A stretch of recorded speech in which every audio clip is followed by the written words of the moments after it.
Foi? Foi? Não, tô pagando. Ninguém vai ver. Olha que bom, sem banco vai ficar aparecendo. Eu fiz uns stories ontem pedindo pra vocês mandarem perguntas e dúvidas sobre ansiedade e depressão. E eu falei que eu ia trazer o Eduardo, deixei o Eduardo. E ele vai me ajudar a falar um pouco. A primeira pergunta que vocês mandaram é quais são os sintomas da ansiedade e da depressão, os primeiros sintomas no caso. E eu tentei listar porque são vários, né? Então, os sintomas que a gente consegue perceber, assim, mais fácil, são tremores. Então, tipo, quando a gente fica mais nervoso, a gente começa a se tremer de um jeito que não dá pra controlar. Não é que nem uma pessoa normal, assim, que dá uma tremidinha, mas é tipo espasmos. Falta de ar. A gente tá respirando normal, o ar ele tá entrando, mas a gente sente que não. Então é como se criasse um nó na garganta, assim. O coração acelera muito, a gente sente ele acelerado, parece que vai sair pela boca. Mas eu, por exemplo, já fiz exames no coração por ter esses sintomas e achar que eu tinha um problema no coração. E, pasmem, ele tava batendo normal, não acelerava, era só a sensação.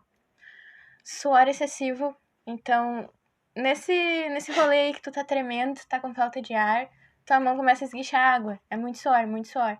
As pernas soam demais, então, suor excessivo é um dos primeiros. As mãos ficam geladas também, então, mãos e pés é uma coisa assim que se tu parar pra observar, quando tu estiver tendo uma crise de ansiedade, tu vai estar suado e com as mãos geladas. É característico. E a boca seca. Depois da boca seca vem enjoo, porque quando a gente tá com a boca seca, a gente fica enjoado. Também por causa daquele nó na garganta que a gente tem. E com isso pode acontecer vômitos também. Comigo não acontece, é mais um enjoo mesmo. E um mal-estar abdominal, assim, meio generalizado. Em relação à depressão, os primeiros sintomas, assim, que são característicos, eu acho que todo mundo fala, é a tristeza, mas é uma tristeza excessiva, sem motivo. Não aconteceu nada, por exemplo, tu tá no Natal ali com a tua família, tá comemorando, tá todo mundo feliz e tal, e tu tá triste. O tempo inteiro, sempre triste. Junto com a tristeza vem uma sensação de vazio, porque tu tá triste, mas tu não consegue chegar e dizer, olha, eu tô triste, sabe? Ao mesmo tempo que tu tá triste, tu não sente nada. E com esse nada vem a perda de interesse por coisas que a gente gosta de fazer. Então, por exemplo, eu gosto de gravar vídeos de maquiagem, mas eu perdi completamente o interesse de fazer isso por causa da depressão. A gente pode ter também muito sono, muito sono, e a perda dele também. Eu já passei, tipo, um mês inteiro sem dormir. Não era dormir, tipo, 1 hora ou 2, era sem dormir. Então tem que prestar atenção nisso também. E pensamentos destrutivos. Então, tu sente vontade de te machucar, tu sente vontade de quebrar as coisas, de brigar com pessoas. Tudo isso é sem motivo, sabe? Que no fundo a gente tem uma coisa que desencadeia isso. Quer falar alguma coisa sobre isso? Pode continuar, né? Fala. A segunda pergunta era como eu descobri de fato que eu tinha ansiedade e depressão e como foi o diagnóstico. Tudo começou em 2013, que eu tava tendo esses pensamentos destrutivos, eu não tava dormindo, eu tava improdutiva, tudo me irritava e eu tava tendo essas crises de ansiedade frequentes, mas eu ainda não sabia que era ansiedade. Aí eu comecei a pesquisar. Não façam isso. Eu fui no Google, eu fui no YouTube, eu olhei filmes, eu fiz várias coisas assim. E eu consegui entender que eu tava no início de um estágio depressivo e tendo crise de ansiedade, mas eu não queria aceitar. Então eu não falei sobre isso com ninguém e fui guardando pra mim. E, gente, não guardem pra vocês, tipo, isso só piora as coisas, né? Piora demais, porque tu vai ter várias pessoas ao teu redor querendo te ajudar, mesmo que tu te sinta sozinho. As pessoas, elas estão ali por ti, elas estão dispostas a te ouvir e te ajudar, e tu não vai falar isso pra elas, tu vai achar que elas não gostam de ti. Então, mesmo que seja difícil, mesmo que doa, contem pra alguém o que vocês estão sentindo, que isso vai facilitar muito. Então, pra vocês terem uma ideia, eu comecei a ter sintomas e entender que eu tava doente em 2013, e eu só fui procurar um médico em 2017. Pasmem. Porque isso tudo desencadeou a famigerada gastrite nervosa, né? Então eu tive um período de anorexia, porque eu não conseguia comer por causa dessa gastrite. Eu fiquei internada ao todo, acho que 5 meses e meio, 6, entre idas e vindas. Então eu ficava uma semana inteira internada, fazendo exames, voltava pra casa, tipo, sábado, domingo eu tava de volta lá pra internar. Porque eu não sabia ainda o que eu tava rolando. Eu cansei disso, acho que vai sair barulho no vídeo. Eu cansei desse rolê de ficar indo e vindo, até porque eu fiquei, tipo, doente mesmo, de verdade. E a minha depressão só piorou porque eu me vi com 43 quilos aos 17 anos. Então eu tinha, tipo, 1,63 m. Não era muito alta, mas pra 43 quilos eu tava o fiapo. Aí eu decidi ceder e procurar um psiquiatra. Se vocês estão com os primeiros sintomas, é recomendado procurar um psicólogo, porque de repente a ajuda do psicólogo pode já ajudar a resolver. Mas eu já tava no fundo do poço mesmo, então eu fui atrás do psiquiatra.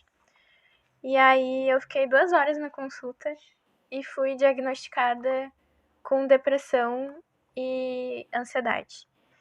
E com transtorno pós-traumático também por situações que eu passei.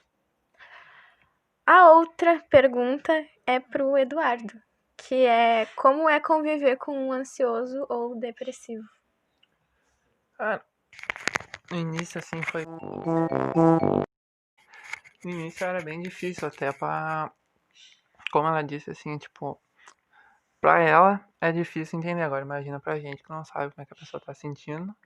Como é que vai conseguir ajudar, tipo, de algum jeito produtivo pra não saber o que falar, pra não piorar também a situação. Então é bem difícil A mesmo. gente fica bravo com tudo, tudo incomoda. E a gente quer que a pessoa adivinhe o que a gente tá sentindo. Pois é. A gente tá junto há quase 9 anos. E agora que eu comecei a falar pra ele como eu me sinto. Só demorou 9 anos. Namorem alguém que não desista de vocês.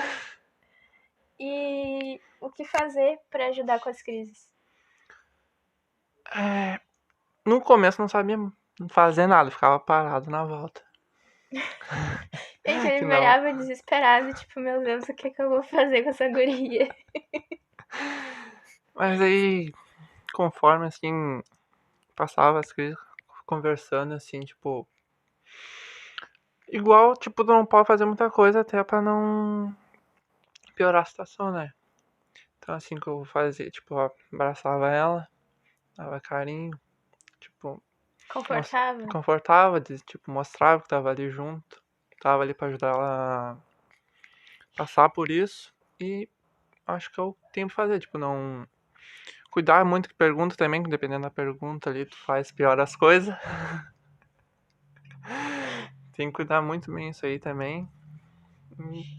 Eu vai indo com. É que eu acho que varia muito de pessoa pra pessoa também, né? Tipo, no começo Então. eu não gostava que encostasse em mim.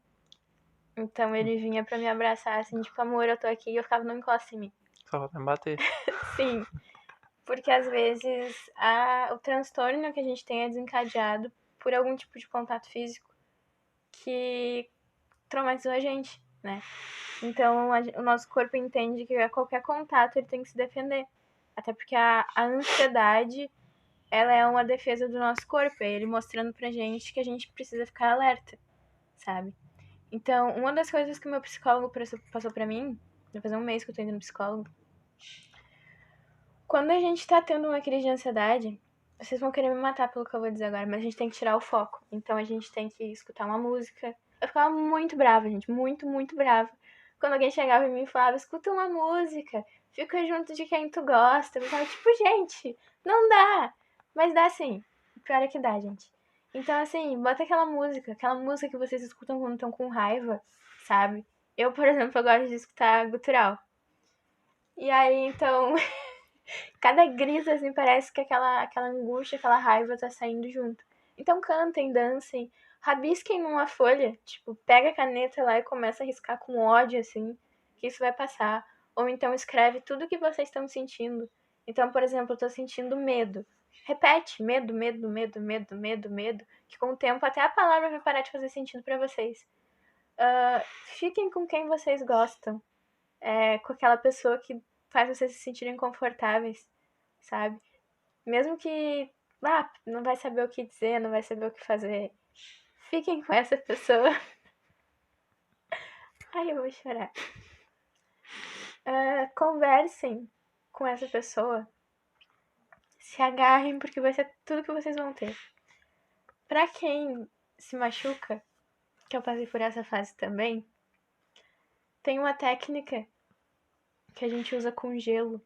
Por que com gelo? Porque o gelo ele queima sem queimar. Então ele vai te machucar, sabe? Então, por que quando a gente se corta a gente sente alívio? Porque quando a gente tá se cortando, a gente se concentra no que a gente tá fazendo. Então, tu tira toda a concentração da tua ansiedade pra passar pra aquele ato ali que tu tá fazendo, entende?